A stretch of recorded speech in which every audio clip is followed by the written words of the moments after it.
citizen. Out of many we are world citizen, same vision is for equal rights and justice for the people them. What's happening to this beautiful world that we're living in? World citizen, lift up your voices. Welcome. Welcome to another episode of the People Powered Planet podcast. All over the world, there are a terrific number of podcasts exposing the deep and lasting and painful problems around the world. And our podcast recognizes those, but wishes to take it a step forward to the solutions. Who are the solutionaries who have a way out? I remember from when I was a kid during the Cuban Missile Crisis, facing the threat of the end of life on Earth and feeling that deep sense of despair, and it can be immobilizing. It can freeze us from being able to move forward unless we have a vision or a plan or a way that we can focus on turning that around. How can we make a world that's livable? How can we build a future? And amazingly, human beings have managed to pull off great changes. In our film, The World is My Country, I say to Leonardo DiCaprio, I say, in the movies, just when things look darkest and there's no hope and no way out and everything's collapsing, a hero comes along and saves the day. Who's the hero who can save us? And his answer, if you watch the film at theworldismycountry.com, is all of us, that we're the hero who's going to save us. It's going to take every one of us. And I think today we're very lucky to have a wonderful organization here, World Beyond War. We had David Hartso on our podcast recently. He was the co-founder with David Swanson of an organization that's not just war is bad, it's world beyond war. How do we build that world that's beyond this war that's tearing us apart? David, of course, is an author. He's an author of an incredible book, War is a Lie, which, shows that every single war had to get engineered into happening. People don't naturally want to go to war, and they had to pull off shenanigans, whether it's the Gulf of Tonkin incident or other ways of kind of making claims that babies were torn off incubators, or other ways of sort of exacerbating the public to rev them up for war. War is not a natural state of human beings. It's an amazing book, very well recommended. War is a Lie. He also hosts the Talk Nation Radio. He's a Nobel Peace Prize nominee. He has an incredible blog at davidswanson.org. And he won the 2018 Peace Prize of the Peace Memorial Foundation. And Greta, who is really kind of the key backbone here of the organization, she's a community organizer, a coalition builder, a public speaker. And she also lives, many people say that the solution to global warming and other things is, to develop a permaculture, alternate kind of non-consuming way of living in harmony with the planet. And so she's living that. She's living that in a permaculture center in upstate New York.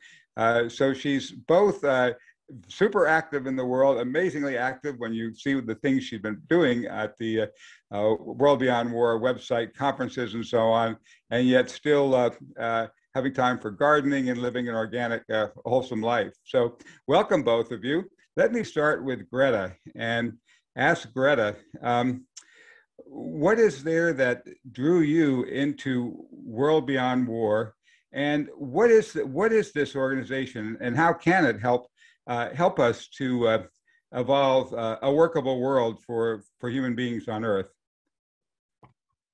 Yeah, thanks for having us, Arthur. World Beyond War was founded in 2014, as you said, by David Swanson and David Hartso, and our mission is to abolish the institution of war. We look at war holistically and look at all of its multifaceted impacts, of course, the human impact, but also the economic impact, the environmental impact, etc., and looking at the need to abolish the entire institution of war and to replace it with what we call the alternative global security system based on peace. And so for me, my background was actually in environmental organizing. I worked for Food and Water Watch and worked on issues of fracking and fossil fuel pipelines and GMO labeling. So I didn't have that background in anti-war organizing, but a friend had forwarded me the job posting for World Beyond War. And really, once I started delving into the website, I realized all of these multifaceted impacts and realized that war is really at the nexus of all of these other issues. For example, the US military being the largest institutional consumer of oil on the planet. So really, World Beyond War for me really tied all of these issues together and shows that, if you want to work on climate change, if you want to work on human rights, if you want to work on issues of racism, if you want to work on healthcare or education or any of these other things, we need to address the elephant in the room, which is the war machine that is taking up $2 trillion a year of our money, which could be spent on all these other things. Yes, that's definitely the case. Now, I think one of the fundamental differences in World Beyond War and other organizations is that you have identified that war itself is a crime, as David has said in one of his books. And human beings seem to have this natural desire to serve and protect others. In fact, it's been said that even stronger than Maslow's hierarchy of wanting food, water, shelter, people want a sense of community. They want to help others. And in one of the incredible debates that David did with a West Pointer who was giving all the reasons why there's supposedly a just war. And if you should watch that debate, I think we have on our website the link to it. But Pete Kilner actually teaches West Pointer's debate. And one of his arguments, he talks about the moving situation of a soldier who grabs an incoming grenade and instead of running from it, grabs it and throws it back and blows his own hand off. How is that desire to serve and protect distorted by war, and how can we mobilize that to help us, that fundamental deep urge to move us toward building a better world? And I'll let either you start with that, or David can jump in if he prefers. Do you want to jump in on that, Greta? Or David, go ahead. I think there are incredibly admirable thoughts and inclinations in the human mind that are misdirected into war, as well as evil ones. So if you look at the propaganda of recent wars, they are almost always marketed both as a festival of racist sadism for those who want to hate all the Iraqis or all the Afghans, and as a protective, defensive, philanthropic, benevolent, democracy spreading, women's rights creating sort of humanitarian endeavor. And I think even more people are brought into supporting wars through that second type of propaganda these days than through the first.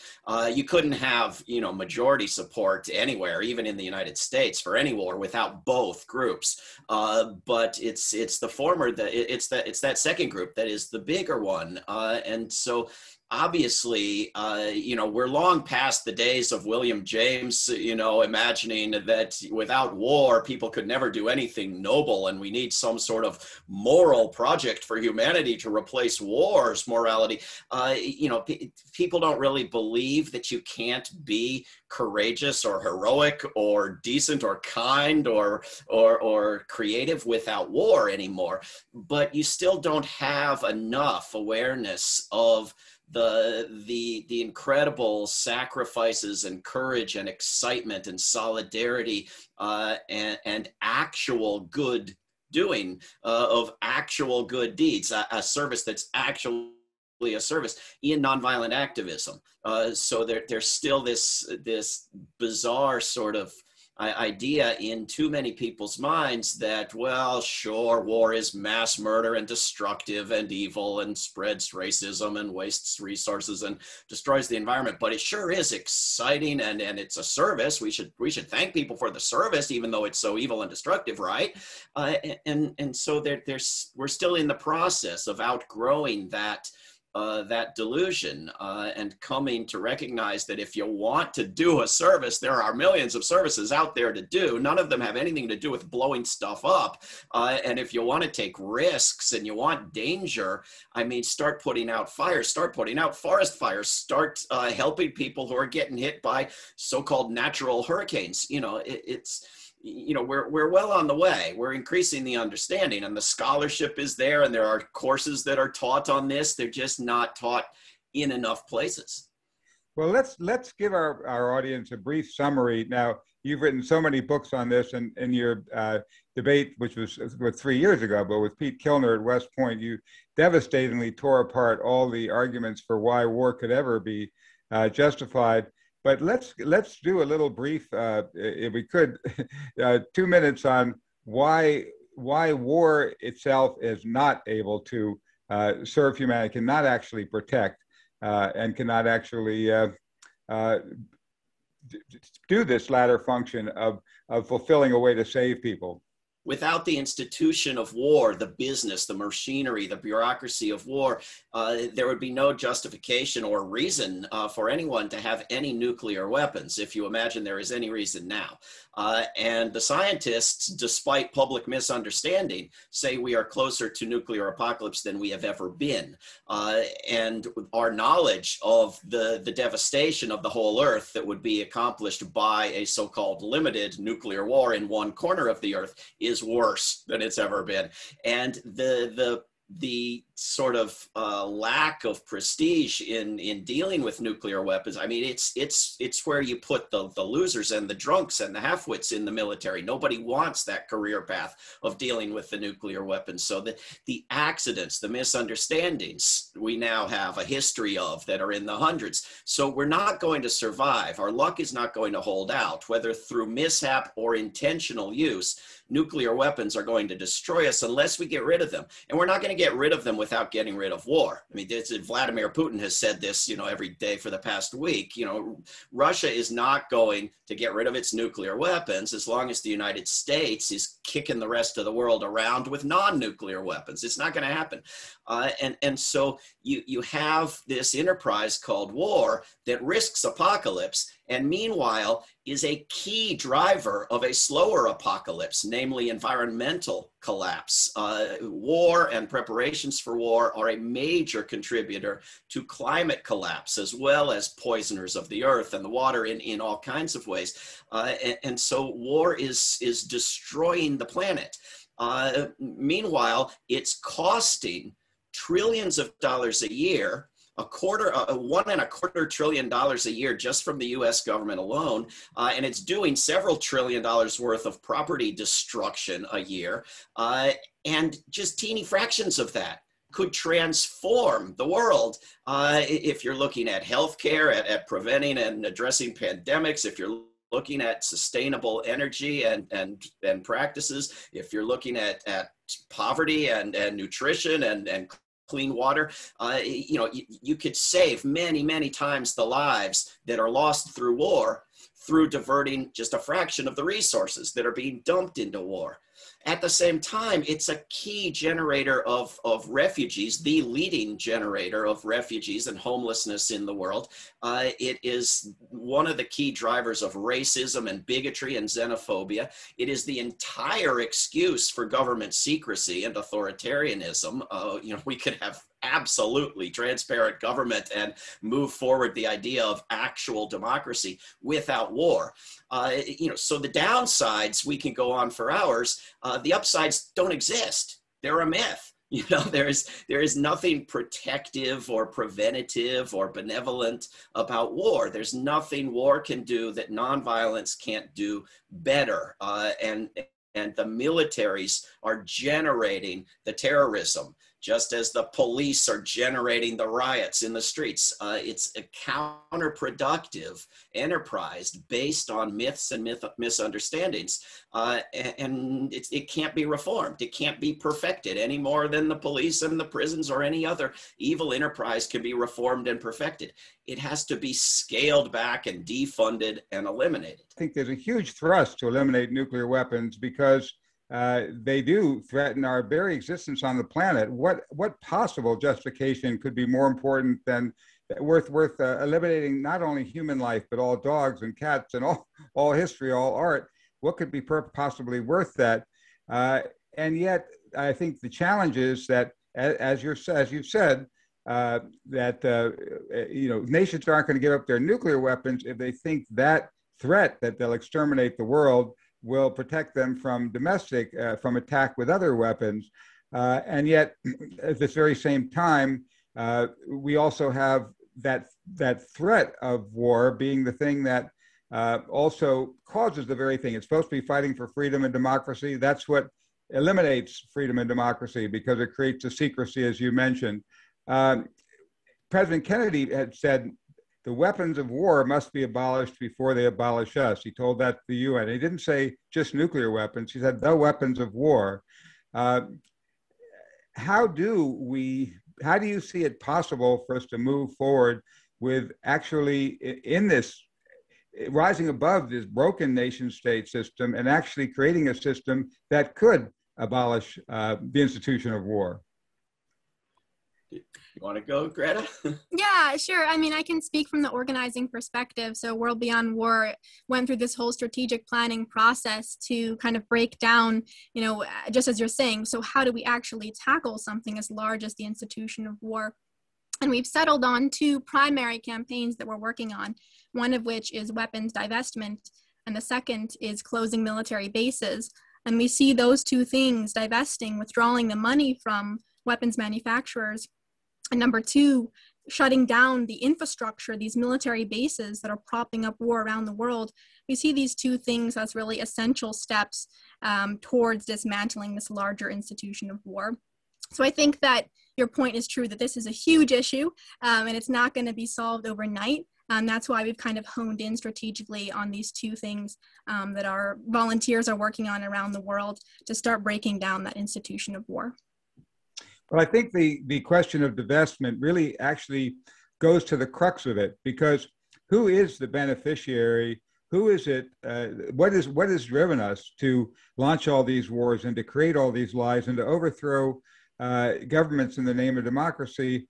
And I think Eisenhower put his hands on it when, in the farewell address to the nation of a general and a military officer and a president who knew this intimately, he gave a major warning to the public, and he said that the danger of the alliance of the military-industrial complex was in every state house, every part of the nation. They had purposely, diversified all the manufacture of weapons so that there's an incredible political force in all the nations and states and so on for this war industry. And he said that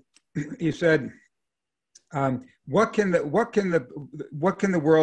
come out of this? He said the worst to be expected would be nuclear war. The best would be this: a life of perpetual fear and tension, a burden of arms that burdens this nation or any nation to provide true abundance and happiness for the people of this earth. And he said every gun that is made, every warship launched, represents in the final sense a theft from those who are hungry and not fed, those who are cold and not clothed. Now, this warning from a president, nobody heeded it. And why? Well, probably because that economic force is so powerful. But what makes it powerful? They're all paid for by us. Nobody's going out and shopping and buying bombs and stuff like that. It's all because we're providing the money for it. And so when you get to stopping to fund these companies that are, divestment, maybe that's the crux of the key, because if they weren't making money on it, they wouldn't be doing it. What do you think? Exactly. And for me, divestment is something that is so tangible and actionable. We don't have to wait for Congress to act or for the president to act. We can do it on the local level. We can divest ourselves. We can divest our institutions, whether that's your employer, your place of worship, your university, and then kind of scaling up from there, divesting city pension funds, state pension funds. So to me, it's very tangible and doable. And then as we scale it, right, that starts to make an impact. And David can speak a bit about his successful campaign in Charlottesville, Virginia, to divest both from weapons and from fossil fuels.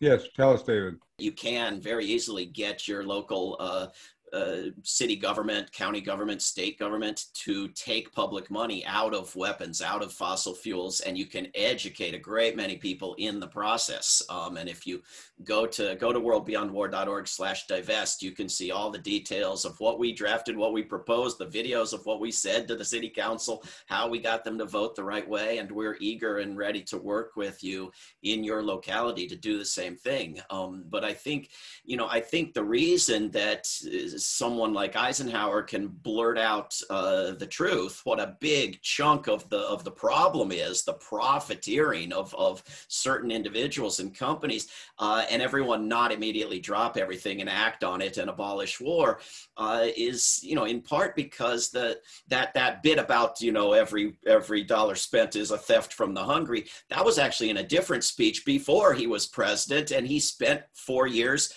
supporting massive military spending as president and trying to scale it back in a way by initiating this process, this habit, never broken to this day, of overthrowing governments on the cheap with CIA coups, which has been absolutely disastrous, although cheaper. And in the same speech, where he said the beautiful truth about the military-industrial complex and its influence, he also said we wouldn't be doing it if not for the evil of those commies in the Soviet Union, and they're why we have to do it. And so what we want to do is pull out that true bit, that the military-industrial complex and its profiteering from death is the enemy, not the Soviet Union, not the United States, and say, let's actually act on that. Because if you look at the original Atlantic Charter that Roosevelt and Churchill put together in secret, without the public, without the Parliament or the Congress, with only Roosevelt committed to going into World War II, not the Congress, not the public. There's all kinds of pretenses in there of globalism, of universalism, of goodwill and respect for rights of everyone around the world.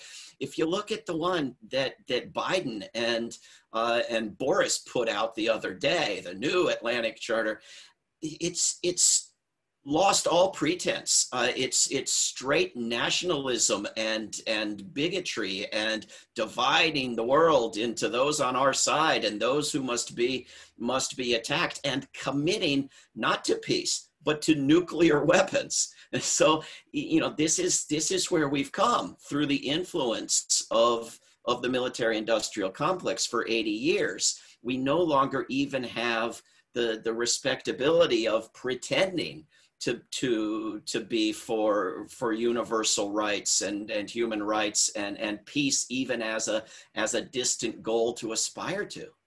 Well, we do seem to be at the precipice of a new Cold War with China as well as Russia, and it seems like for the weapons manufacturers, of course, this is a terrific boon. And yet, I think when the Soviet Union first crumbled, I think there was a kind of a period when it looked like, okay, we could have Grenada as an enemy, we could have Noriega in Panama, but it were just like two-bit little things, not enough to sustain a big military-industrial complex. Do you think to some degree that the war on terrorism was invented as a way to keep the military-industrial complex going? I don't think there can be any question. I think there was a horrible fear of peace breaking out when the Soviet Union collapsed. And I think there was every possibility of a peace dividend and a conversion program and moving from war industries to peace industries. And I think it was Newt Gingrich, the congressman from Lockheed Martin, above all, who led the way to defeating that. And it was the effort to get NATO into new kinds of wars in places like the former Yugoslavia and now the world that really stopped that possibility of moving to peace. Now, of course, it's still possible, but there's no question that the threat of the Islamic terrorists has been developed and exaggerated and encouraged and funded intentionally or recklessly through this war on terrorism that has increased and expanded and proliferated terrorism as a means of having an enemy and selling weaponry. And this is the purpose of all the lies about Russia and China. I mean, Russia spends 8% and falling of what the United States does on its military, not even counting the rest of NATO, right? China spends 14% of what the United States and its allies and weapons customers spend. There is no threat. This is why UFOs are all over your TV and newspapers, because they need more threats. I mean, and it took Biden, right? I mean, if they had pulled out the UFO thing when Trump was still in the White House, people would have laughed. Now it's serious. The military told the newspapers that UFOs should be taken seriously. So you, the consumer of the newspapers, must take UFOs seriously. It's absolute nonsense. And I mean, there is no threat. Nobody is coming to invade the United States and take away whatever's left of your freedoms. It doesn't exist. But it's fear. Or does it? Is that threat that's going to come take away your freedoms? Is that the very defense that is that threat? Well, of course, the United States government, like all governments, takes away freedoms internally in the name of protecting people during wars, and you lose freedoms and rights during the wars. And sometimes people who are foreign and look different lose them first in places like Guantanamo, and then you lose them as step two. But the war industry funds the dictators around the world, militarizes the police in your neighborhood, fills your streets with the disturbed and uncared for veterans who are very disproportionately the mass shooters and engagers in violent crime. Yesterday, the Associated Press had a story about 1,900 rifles going missing or stolen from the U.S. military in recent years, and a number of them being identified as having been used in violent crimes. This is not protecting you. The U.S. Army is the number 4 polluter of U.S. water, in the place that's supposed to count, the place that all the destruction is supposed to be defending and protecting. So yeah, the big danger is militarism itself. Okay, so now you mentioned Guantanamo. Now here, the U.S. wanted a place where it didn't have to follow the law, could torture people, could even kill them. So they moved it just outside national borders, and suddenly there was no law. Now in our movie, The World Is My Country, Gary points out an amazing thing. He says inside every country, murder is illegal. But outside, it's not. There's no law against it because we have no world law. Well, what about Kellogg-Briand and so on? Well, there are laws, but those are treaties. And as Gary says, treaties are deals between countries. And even though the U.S. Constitution says that treaties are the supreme law of the land, we often see that they're broken.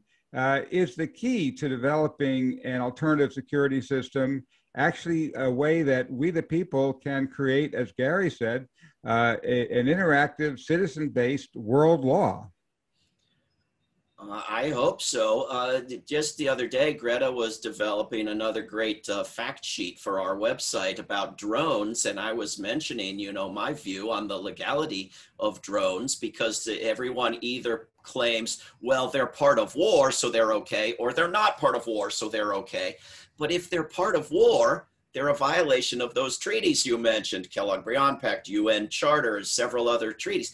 If they're not part of war, well, then they're a violation of law against murder that exists in every country I'm aware of on Earth. But there's this notion that somehow one country doesn't need to follow the laws of another country, and treaties are for the other countries, not for our superior imperial country. And so I do think the vision of Gary Davis and of the world as a country, and of establishing global laws, not demonizing and bombing people in the name of the rules-based order, which I've finally figured out what it means. It means we rule, so we give the orders. That's not the same thing as written laws that can be understood and abided by and held accountable equally. So I was just reading a book about the Enlightenment, and these guys in the 1800s in Europe were developing this idea of I'm a citizen of the world is all one. Leibniz wanted a universal language like Esperanto, but based on Chinese. But none of them, nobody, as far as I know, acted on it without hypocrisy, right? Acted against colonialism and slavery and exploitation of the world. They just sort of had the idea. And so unless you make that idea real and you have global institutions, it's just talk. So one of the things we talk about institutions, what are institutions? It's two comments I'd like to make that's interesting. One is, you've mentioned World War II, and of course you've done some terrific things about how even World War II, which was supposed to be the good war, wasn't. But interestingly, in our movie, we found the quote from Winston Churchill, one of the architects of that war, and one of the chief kind of hawks, who said there never was a war easier to prevent than World War II, than the war that's just devastated so much of the planet, and it could have been prevented without a single shot being fired. And then we have Truman saying, that there's no reason in the world why we couldn't be solving these problems in a court. But when Kansas and his neighbors have a dispute over water, they take it to a court. We could do that globally. And it was interesting that Churchill said that, and what he thought was he had originally thought that the League of Nations could evolve an international law, and that if that had happened, Germany, the Nazis wouldn't have developed, and we wouldn't have had World War II. What do you think about, of course, the scary thing about world law is if it's all by, as Gary says in the movie, the old forces of power and money controlling the world behind closed doors. But what do you think about ways that we, the people, could interactively create world law? And maybe Greta, as the organizer, would be the one to do this. How can we use the incredible tools of the internet to create this kind of synergistic new kind of law that Gary was talking about, that's not enforced with guns and bombs, but that's enforced by our people power? What do you think, Greta? Yeah, I think that's one of the things that World Beyond War is trying to foster too, is more global interaction and recognizing our shared humanity. And so we've created this global network where we have people from 192 countries who have signed our Declaration of Peace. And so we create this platform, such as through our conferences, where people from all over the world can come together and share what's happening in their community, what's worked, what hasn't in their struggles against militarism, and kind of share that knowledge together. So that's really our aim, and that's why it was so important for World Beyond War to be a global network. We knew that we cannot end the institution of war from one country alone. And the other thing I would add to this conversation too is I think that there needs to be a kind of two-pronged approach to create global frameworks and platforms and maybe an Earth Constitution, that kind of thing.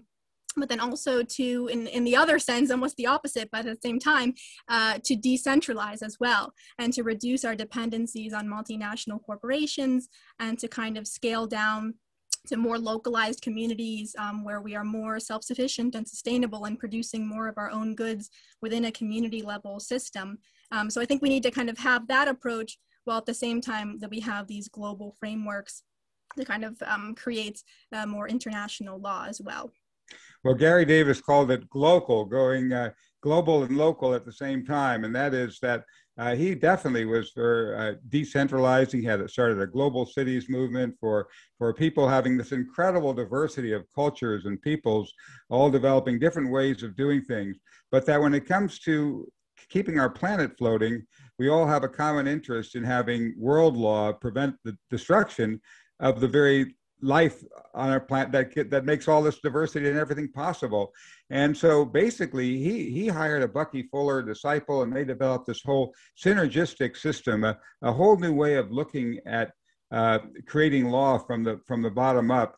I guess the best model he had is going from the top down, the king on the top and everyone else on the bottom, the president and everything, to a geodesic sphere kind of organization chart where everybody is interactively involved. But what he was basically saying, if law, originates, as it says in the Declaration of Independence, it is the right of the people to institute new government. And if every constitution says it's based on the will, almost every constitution based on the will of the people, and if the Universal Declaration of Human Rights says the will of the people shall be the basis of the authority of government. He proposed this crazy idea. He said, well, who's people? It wasn't the old guys in gray wigs, or is it you and I? So he declared a government of, by, and for the people of the world. He laughed. He said, it's crazy, but I did it. But he did that as a spark to get the first step going. How much more would it empower your efforts to divest in everything if people could say, okay, if we created an interactive system with like these Zoom meetings, but cross-cultural or cross-political boundaries, getting people together to say we propose, okay, we want a Clean Air Act for the planet, and it's gotten interactively passed and endorsed by, a billion people, and then you go to these factories that are polluting or whatever else, and instead of just, begging, pleading them not to do it, you issue an injunction. You say, and that injunction is going to be enforced by both shunning if you don't do it, we're not going to buy your products, we're not going to work for your company, and so on, or by positive action, or by, as David was talking about, nonviolent direct action, blocking blocking the inflow of supplies, or of unions are refusing to ship things to you. I mean, how could we? He held out a vision kind of raising all that protest from just protest to being part of we the people of the planet, interactively moving from being the governed to the governors of our small planet. How could that click in our thinking from being the governed to being the governors, empower the work you're doing with groups all over the world to actually come together in a more powerful way? It all works together perfectly. I'm 100% in favor. That League of Nations didn't work out in part because the United States wouldn't join it, in large part because it would have been on an equal footing with everybody else. Whereas the UN gave the United States and 4 other big major war makers special privileges, more equal than others. And so the International Criminal Court is one of these things that we want to strengthen and expand, but it's not democratic. It's an international criminal court for Africans when the United States deems fit. Trump put sanctions on the top officials of the ICC, and World Beyond War was about the only organization that pushed hard to get those lifted, and finally did get those lifted by Biden. But getting the United States to actually support the International Criminal Court is a whole different question. You may have noticed that last week, Congresswoman Ilhan Omar asked the US Secretary of State, you talk about this rule-based order, where are the victims of wars supposed to go for justice when the United States and Israel and Afghanistan have no justice and are opposing, the United States government is opposing the International Criminal Court's investigations into Afghanistan and into Palestine. And he had no answer. And the Republicans and the Democrats in Congress united to lie about and denounce Congresswoman Omar. And that was their response. And that's what the media reported, that Congresswoman Omar equated the good, noble democracy of the United States with some evil terrorist group. No mention of what she actually said, which was, why don't we have rules and laws and use them for the biggest crimes committed in the world? So we have a long ways to go. I think one thing we can do, because they have these agreements on the climate, but they leave out militarism, right? You can do whatever you want to the climate as long as you're doing it through killing people, then it's okay. Well, when they have their next big summit late this year in Glasgow in Scotland, we can bring a big petition from around the world and demand and refuse to leave and refuse to let them out that says you gotta include militarism in the limits on climate destruction. I think that's crucial. Well, another thing that Gary Davis said was, he said, why in the world are we banging our heads against the wall, begging and pleading our government leaders to make peace when they can't do it? Their loyalty is to the part, not to the whole. They're part of this broken nation-state system, which is lines people do on maps. They don't really exist. Cities really exist. You can see them in the night photos of all the lit up cities, and governors of cities come together, and people in cities come together and actually solve problems. And one of the proposals he had was we called it mondialization, the cities of the world kind of coming together to help create world law, but also the people directly doing it. That he was saying that maybe we need to just not focus so much on, I mean, you have to, as a temporary stopgap, maybe lobby Congress to do this or that so they don't blow up the world while we're doing it. But he kind of is proposing more that we interactively create a new system of law above and beyond the nations that are dividing us, and that we enforce it with people power. Do you think there's a possibility of evolving, as you work on your alternative war system, and an incredible book on that, do you think there's a possibility of evolving further the world law aspect of that? And Gary differentiated world law as being law above the nations, whereas international law is treaty law between nations. Do you think there's a possibility of World Beyond War also working on evolving world law above the nations that divide us? What do you think, Greta? Greta, you want to take that? Yeah, I mean, it is a section of our book. We talk about the Earth Constitution and other proposed models for this kind of thing. So it's definitely a crucial aspect of this work. And I think, at least from my perspective, we have to be working on all of these aspects simultaneously, because what we're talking about is so large. So while we advance that, we also work on the divestment. We also work on closing military bases. We also work on decentralizing and becoming more sustainable in our personal lives as well. So I think it's sort of an all of the above approach, in my opinion, and it is one component of our work, and it is something that we can support anyone who's interested in working on. We can provide them with the tools and the training and the resources to work on that in their community. Well, I think what Gary thought is that every one of the things you just mentioned would be empowered if it was imbued with the force of law. I mean, law is the community coming together and creating a sense of the rules that we abide by. And when you get people creating law, and those laws say that, don't divest just because nuclear weapons may destroy us, but because they're illegal, and they are now already illegal in international law, but also in world law. The same thing with each of the other things you're doing, you're closing the basis. If it can be done with, citizen-based injunctions and court rulings and law that we the people create, rather than just here's us as outsiders protesting and saying, why don't you do this? Please do it.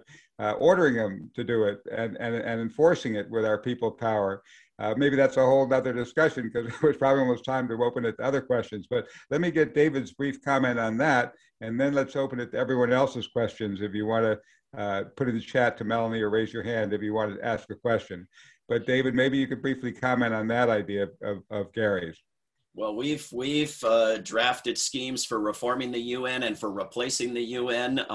There are lots of great books like this new one called The Earth Constitution Solution by Glenn Martin that look into this. I mean, one question is what new laws we can create. Another question is what existing laws we can inform people exist and get anyone to abide by. And so it's not, I mean, there's the best you get out of any punditry in the United States is some concern over war crimes, right? But war is a crime under existing law. We don't have rape crimes and robbery crimes. Robbery is a crime, right? And so if we can inform people what the UN Charter says or what the Kellogg-Briand Pact says, if we can get new nations to join those, in particular the Kellogg-Briand Pact, many nations are still not part of, and encourage existing members to abide by, we can make use of existing law.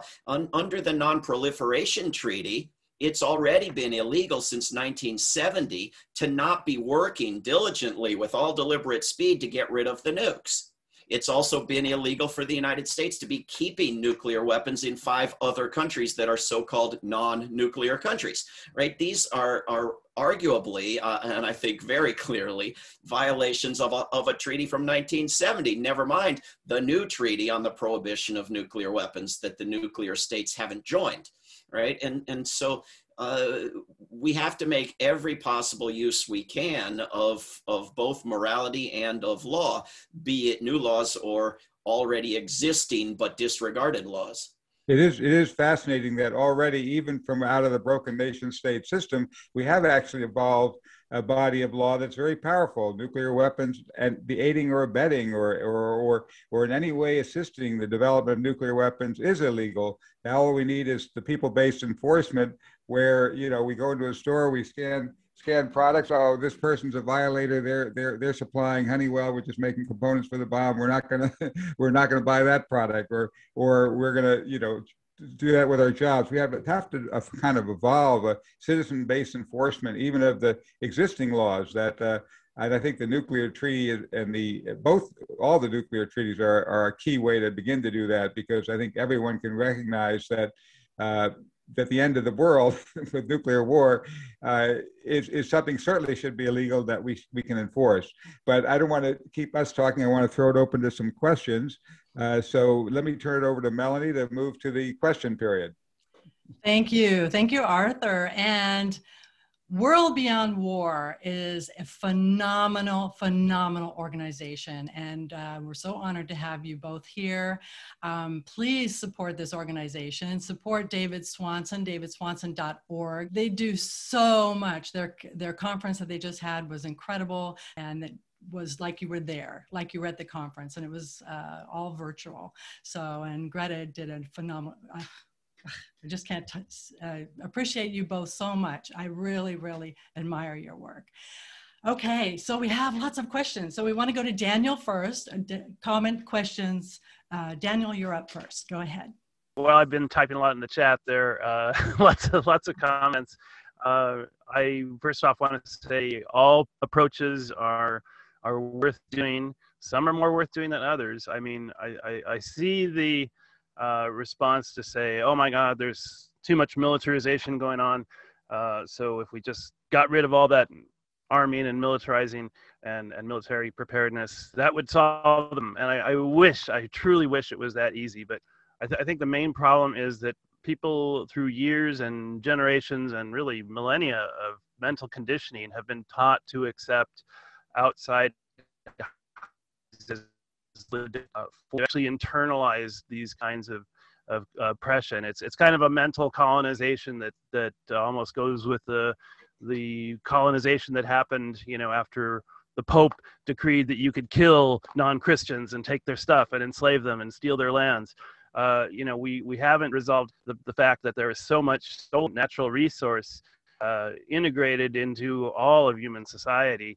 And I just want to put in a plug for Henry George, who said land value tax could solve this problem if people actually rented their natural resources like land from the community and paid the market value of that back. It would probably be like 10%. It would fund all the transitional justice kinds of things that we need. And I guess as a question there somewhere is, what's the best way to do this mental decolonization that you guys might have found? Yeah, well, I think what you're getting at is the need for a culture of peace, and that's the third strategy mentioned in our book, which is equally as important as the other strategies. Just as you're saying, that paradigmatic shift away from the culture of militarism that is embedded in our society, especially in the US and Western societies. And so, yeah, our book talks about that.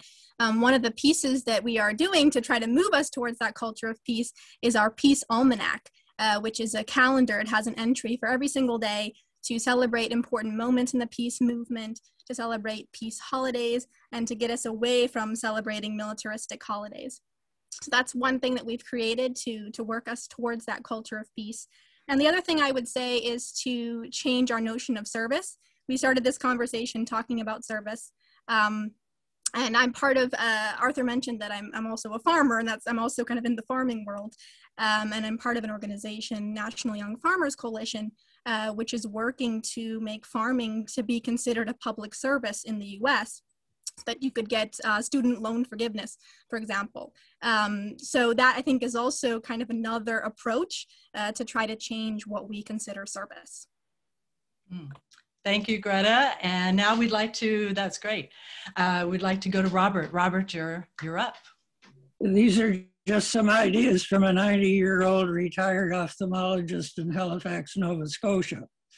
But I've been active in some ways over the last 3 or 4 years to do with a number of issues.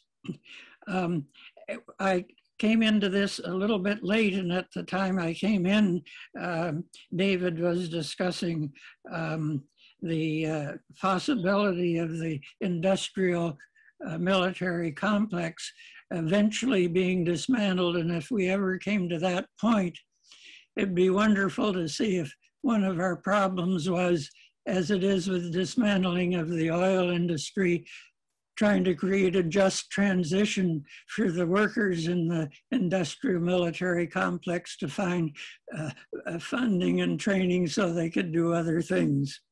But that's a minor thing.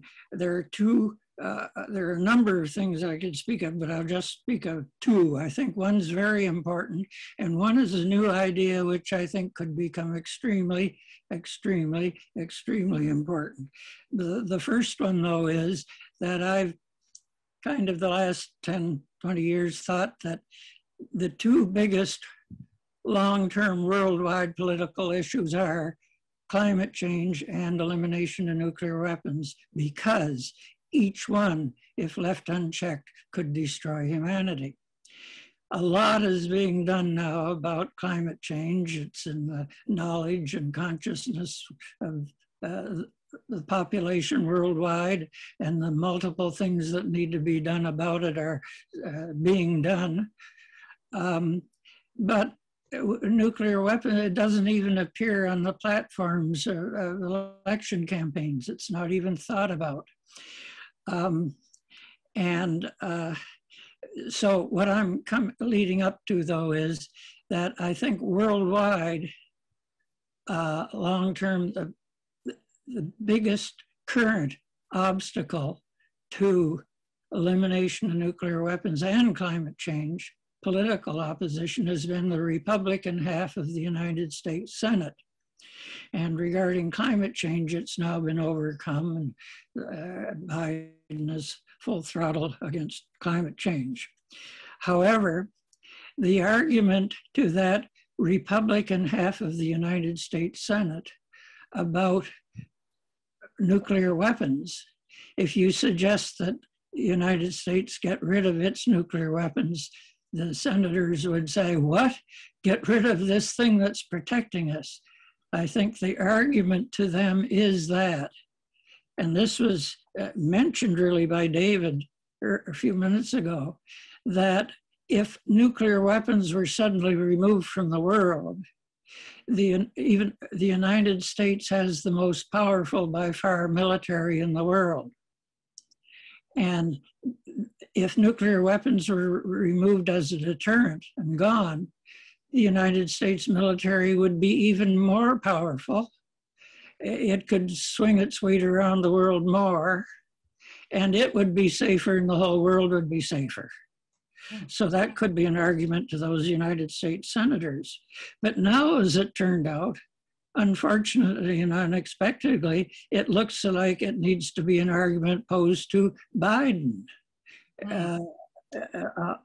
because he doesn't seem to become conscious of this. So a good lot of lobbying to the point of, if there were no nuclear weapons in the world, the United States would be, relatively speaking, much more powerful and safer, along with the rest of the world.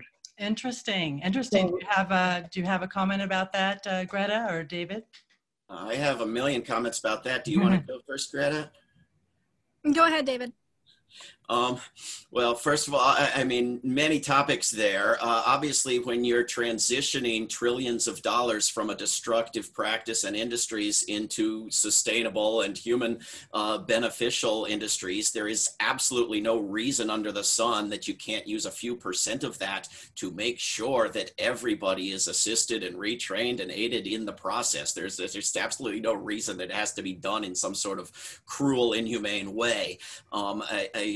It was interesting that the previous questioner asked about land use because the military is a huge owner of land, and the other one is livestock, which is the kind of farming that is not being done by Greta, and which we could get rid of and have immense land that could go to wilderness or human needs. I think it's important for people to be educated about the fact that media fashion trends have no connection to reality. And the fact that 50 years ago, the nuclear danger was covered in the media as a serious danger, and now it doesn't exist, has no connection with reality. Just as, you know, a month ago, if you said the coronavirus pandemic could have started in a laboratory, you were a delusional, you know, you pretty much needed to be locked up in a padded cell, whereas now it's an acceptable theory, maybe that happened. These are just fashion trends. There's no facts influencing them. There's nothing they're based on. And so we have to decide for ourselves what is of importance and what needs to be talked about and what doesn't. You know, right now you have Putin and Biden talking about cyber war because they don't want to talk about nuclear weapons. And the Congress doesn't want them to talk about nuclear weapons. And the US media doesn't want to talk about nuclear weapons unless it's about using them. And so that you have both the US government and NATO have now declared that a cyber attack is justification for a real attack. That if you can accuse someone of a cyber war action, you can launch a war on them. And this is what these two lunatics are talking about. They're not individually lunatics, but they're representing societies that are mad on this question. And so I agree with Robert that the problem is the Republican half of the United States Senate, except that I would add to that the Democratic half of the United States Senate and the scam that both of these political parties are, and the fact that there are no carrots and sticks being used, there's no filibuster being eliminated, there is no serious effort being made by the supposedly Democratic half of the Senate to accomplish anything. And none of these people want to even, almost none of them, want to even declare that nuclear weapons won't be used first by the United States. Never mind get rid of them. You know, if the United States had an offense department instead of a defense department, there would be no discernible difference. They want, and this is the New Atlantic Charter, commits to being the very last government to ever get rid of nuclear weapons, right? And so nuclear weapons are not going to disappear from the world anytime soon. And the governments that feel threatened by the United States non-nuclear weapons and its hundreds of bases and ships and missiles and satellites all around the globe are committed to keeping their nuclear weapons, not until the United States and Russia get rid of theirs, but until the United States stops its warmongering and threats and war making and bases and positioning of weapons and use of non-nuclear weapons around the globe. And I would dissent from the idea that if nukes magically disappeared, we would be safer because the United States would be even more dominant militarily. My God, we would have more wars. We would have more wars. We got to get out of this delusion that somehow dominating the world and having a bigger military prevents wars and discourages wars. It does exactly the opposite. But there wouldn't be nuclear war. At least there wouldn't. Yeah. So that's a. I would not be opposed to nuclear weapons magically disappearing. I'm 100% in favor of it. If you can do it, please wave that wand. But that it would be advantageous in terms of movement to end all war and prevent all killing through war. No, there would be more wars. The word that should be associated with war worldwide from now on should be stupidity. I'm going to say we've got it. We're getting close to the end, and I'm not sure if David and Greta, can you stay a little bit longer or no? Sure. Okay. Well, and we'll speed up. Everyone speed up with their questions. Speak. Talk fast. Okay, Jerry, you're next, quickly. Thank you. I have to say, I really admire the work that you do. I think that you're helping to create a new story for people as global citizens and as, peace. And I want to know what your thoughts are on, European Union. It seemed like in my lifetime, the European Union has been the biggest success in terms of eliminating war within Europe by forming this union of nations. And the idea that maybe this can be applied at the global level, meaning a union of democracies, as a way to help stabilize the world or begin a world federation. And I wanted to see what your take was on that, on the European Union and the idea of a federation of the democracies. I'll try to be very, very fast. I think it's 100%, it's 90% a great thing. It was a dream for centuries, and it finally happened. And it's been largely a terrific step within Europe and those countries. Well, that one country breaking off from it looks disastrous. But a group of countries that unite and are opposed to war among themselves, that engage in increased warfare on the poorer half of the world as sidekicks to the United States in its war making, and attack places like Libya, should not get a Nobel Peace Prize. I mean, they should at best get a Nobel Peace Prize. This is not, this is not good enough. Europeans know better. They can afford better. There is absolutely no excuse for NATO and for Europe making peace within itself, only to wage more war on everybody else. This is not enough. Good point. Okay, great. Now we want to go to Kale. You're up next. Please unmute. Thanks, Arthur and Melanie. This is a great forum. I really appreciate it. And David, it's like music to my ears. I've been deeply involved in the nuclear waste issue. And I'd like to call attention to people that the nuclear power industry and the nuclear weapon industry are, they have the same root. And in the United States, with what the Nuclear Regulatory Commission is allowing, the nuclear waste is being stored in really substandard canisters. So, and every canister has a Chernobyl disaster worth of radiation. And so this is a huge silent threat that most people aren't aware of. And meanwhile, the climate environmentalist discussion seems to be avoiding nuclear power at all costs. And I can't find an environmental group who will say no more nuclear power. And meanwhile, the Department of Energy is subsidizing new nuclear, and I want to begin to get into all of the problems with that, of creating, this experimental technology, blah, blah, blah, but the billions and billions that's being subsidized as we speak will only create more of this waste. And so the nuclear waste issue is such a serious problem, plus all of the harmed communities from the mining, from the fuel processing, from the uranium enrichment, and now the threat from the nuclear waste storage.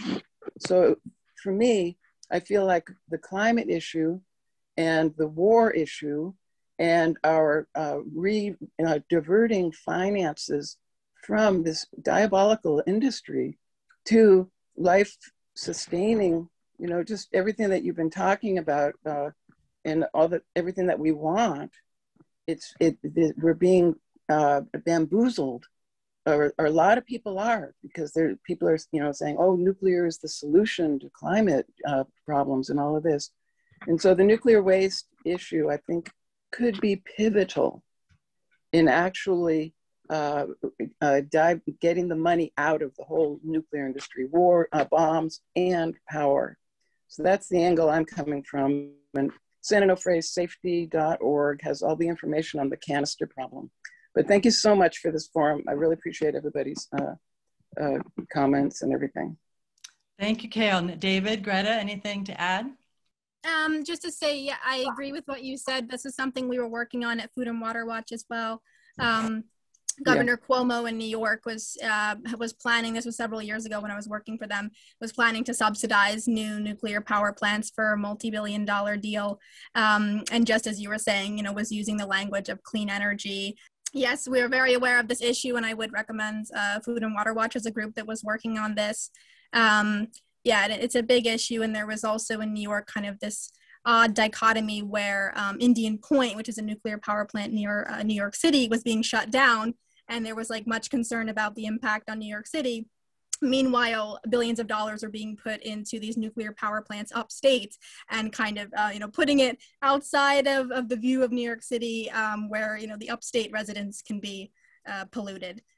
So that's another issue to be aware of, is where the siting is of these nuclear power plants. Yeah, and they're not green, and there's a lot of misinformation, and they're not effective, and they're not safe, and they're not profitable, and they're not insurable, and Bill Gates is not a nice person, and they're a path to war. Saudi Arabia and countries like this that have no use for nuclear energy are getting nuclear energy very clearly in order to be very close to having nuclear weapons. And this is a danger. If you're going to try to get rid of nuclear weapons, but you're going to allow nuclear energy and transfer illegally or otherwise the technology for the nuclear energy, you're going to put more and more countries closer to getting nuclear weapons. And if you're going to allow countries like Israel to get nuclear weapons without joining any treaty and pretending they don't have them, other countries are going to say, "Oh, that looks like a good idea. Why don't we do that?" I mean, they hardly throw much of a fit when we chop people up with bone saws in embassies, right? Well, we can get nuclear weapons and pretend we don't have them like Israel does. That should be okay. So yeah, it's all related. Yes. Oh my gosh. So frightening. But we're doing good. Greta and David are doing excellent, amazing work. And now we have Maria from Paraguay. Maria, go right ahead. Thank you, Melanie. And thank you, David and Greta, for this conversation and for the amazing work you do. It's really inspiring, and I find it amazing. Well, like Melanie said, I am from Paraguay. This is a very little developing country in the middle of South America.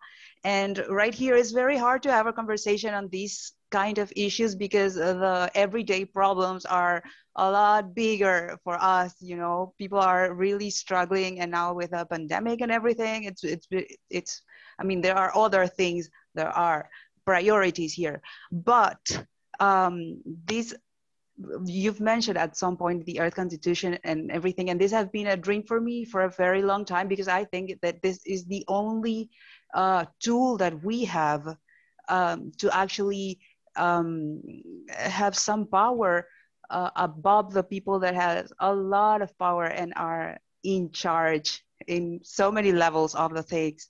So I think that we need to gather up and work on this as an instrument of actually being able to do something about all these issues that everyone has been mentioning before in a one way, addressing in a single way everything.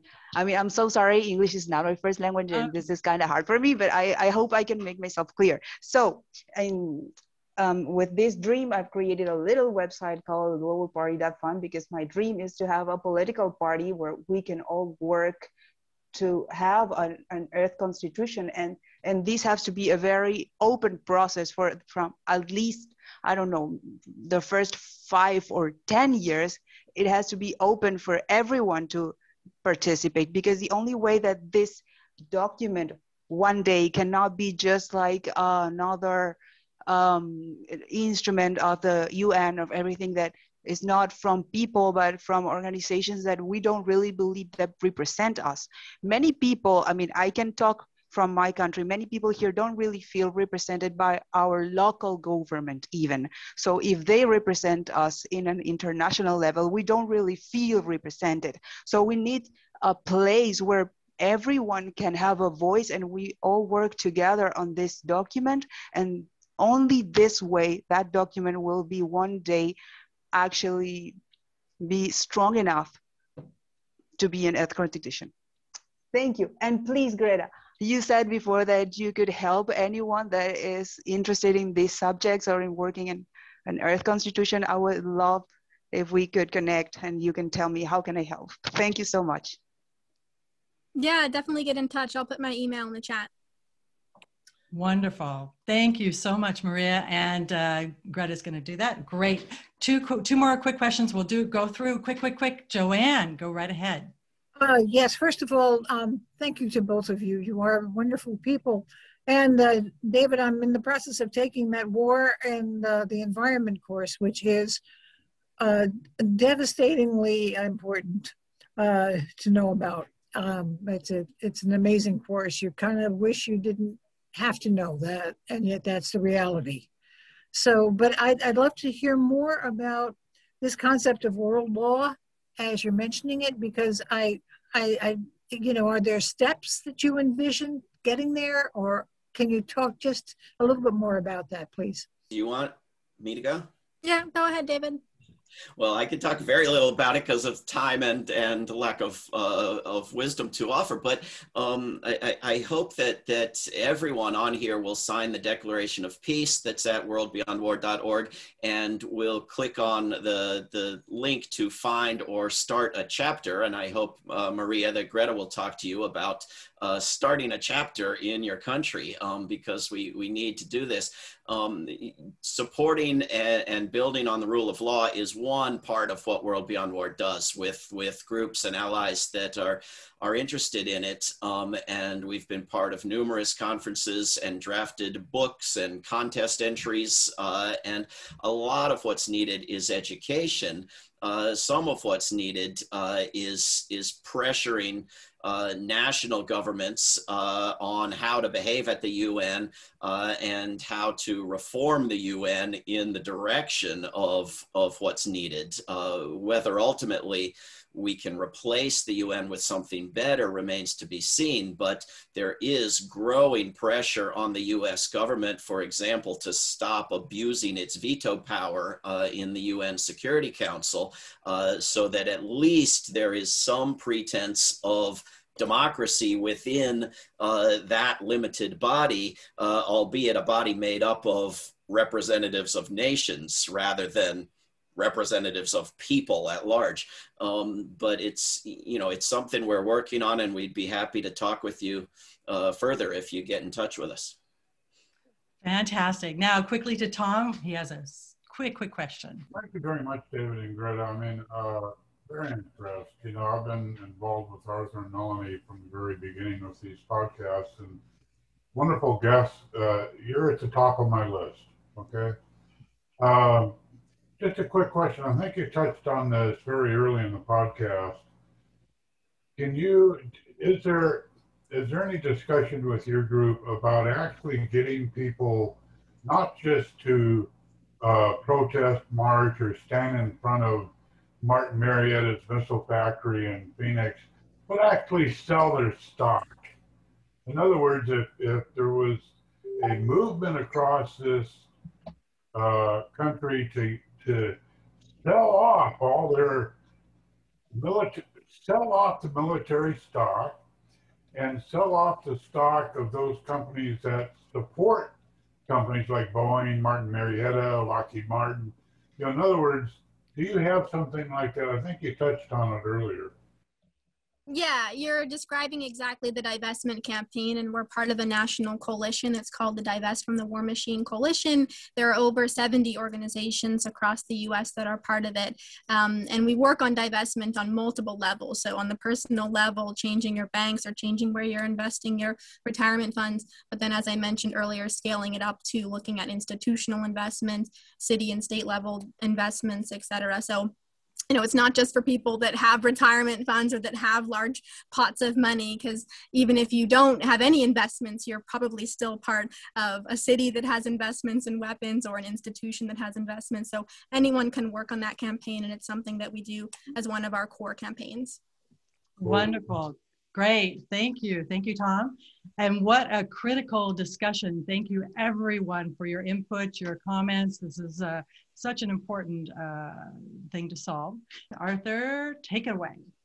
Well, I want to thank very much our special guests. You're my heroes, and I think World Beyond War is one of probably the most important organization, because you get to the crux of it. I mean, there are people protesting this war or this kind of weapon or that kind of weapon or all the diverse parts of it, but you really get to the root of it. It really is a question of abolishing war before war abolishes us.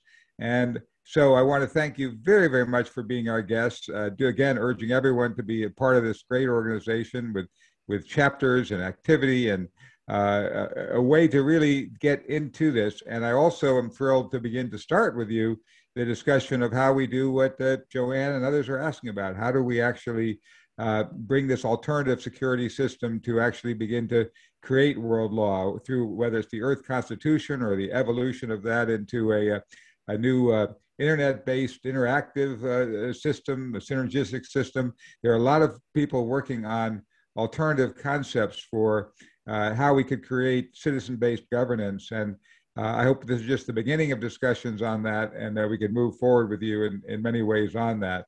And again, of course, the key thing, which was just briefly touched on, is how do we get all that out into movies and a vision for the public, because without vision, the people perish. And I'd love to see how we turn this into movies and shows. So again, do come to theworldismycountry.com.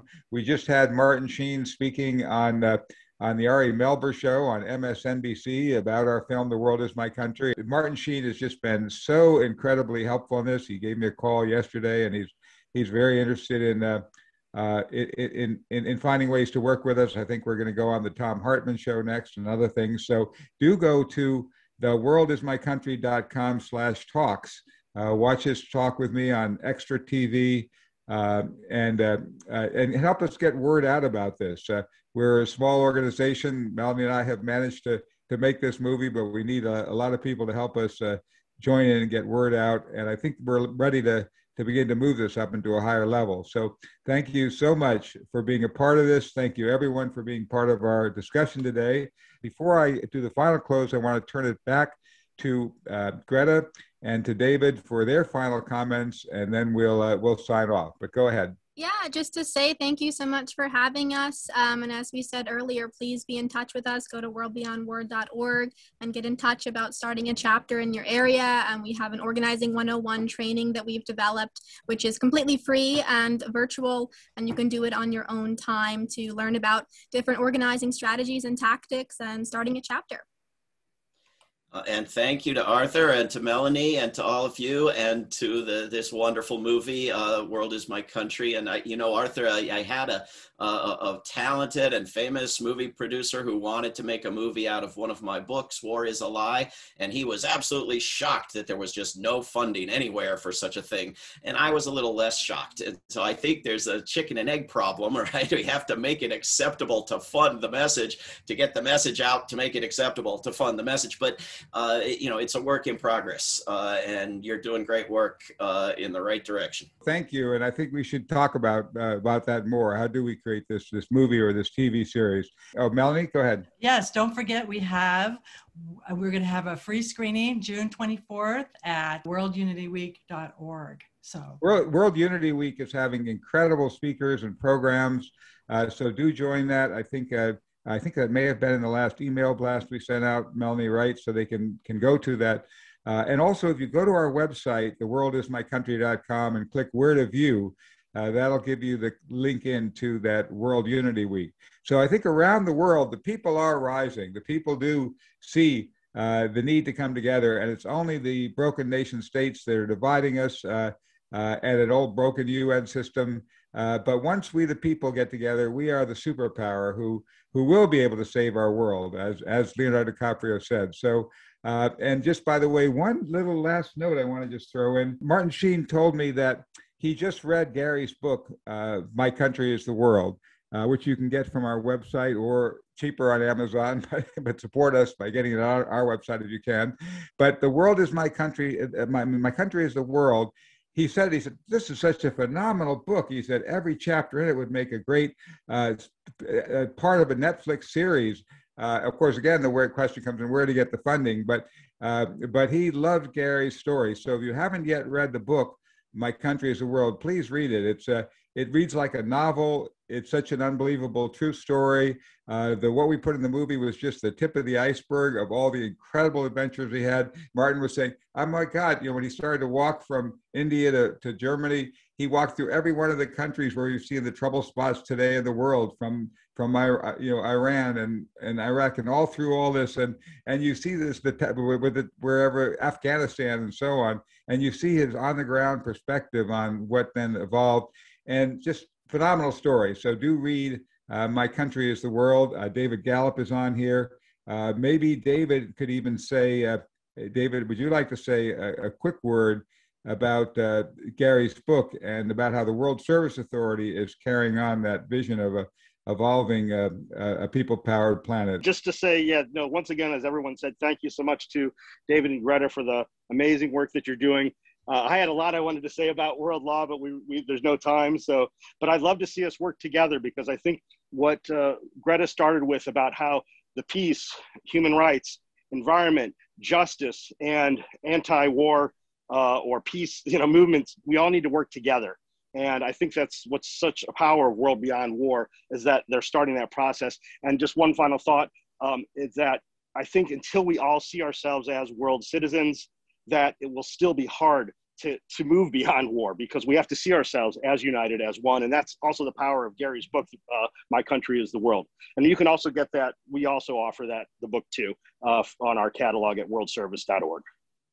Yes, do go to worldservice.org, get yourself a world passport. Gary always said the first step is to identify yourself as a world citizen. When we move beyond identifying ourselves as just Americans or Russians or anything else, and add the top level. You don't get rid of the bottom ones below. You add the top level. You're a citizen of your city, your state, your country, but also the world. When we add that click in our thinking happens, that it begins to empower us. We also make a donation to World Beyond War. When people order the World Passport, we have it issued through World Beyond War, which we have been doing, but not enough. So please go to World Beyond War. In their activist section or action section, you can find a link to the online form through World Beyond War and apply through them, because then we will make a donation back to them for them supporting our world citizenship work, so we can support each other. Yay, good. That's what we need to do. We need to support each other. We need to build this new world together. And here's the great thing about it. I decided we have to be optimists and think we can do it, because it's so exciting to do it. And if we envision this positive future, we build it, we'll get there. And if for any reason we're wrong and the world blows up, there'll be no one left to say, I told you so. So let's put all our energy and time into coming together and making this world happen. And I think our vision will create the reality. And I think it's our only hope that humanity will survive. So thank you for joining us. Join us again next week for the People Powered Planet podcast. And there's no downside to visualizing and thinking yourself as a world citizen and building the world we choose. So let's move ahead and do it, folks. And like Leonardo DiCaprio said, at the last minute when things seem dark, we will be the hero who will save the world. So let's go. World citizen, lift up your voices. Oh, you know we got something to say. All we need is the same directions, heading in one way. Thank you for watching. Please subscribe to our channel and like this video.